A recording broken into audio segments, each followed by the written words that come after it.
September is Bourbon Heritage Month. My Bourbon Heritage lies a half of a mile from my hometown house in Millville, Kentucky. Castle and Key Distillery resides on the former abandoned grounds of Old Taylor Distillery, which shut down in 1972, just 4 years before I was born. As a child, I fished the creek which ran behind the distillery and would occasionally sneak into the abandoned distillery. Just a half of a mile past Old Taylor was Old Crow Distillery, which was still in operation the whole time I lived in Millville.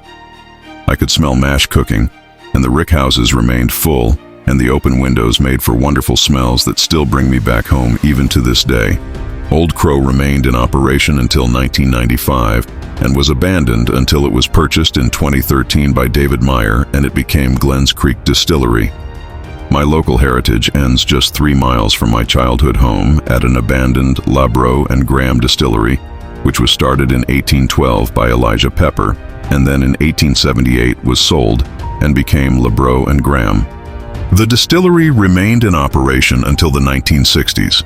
It remained abandoned until it was purchased by Brown-Forman in 1994. The distillery was refurbished, and in 1996, it began selling Woodford Reserve bourbon. This distillery is only 15 minutes from where I currently live and is named for the county in which I grew up and still live in.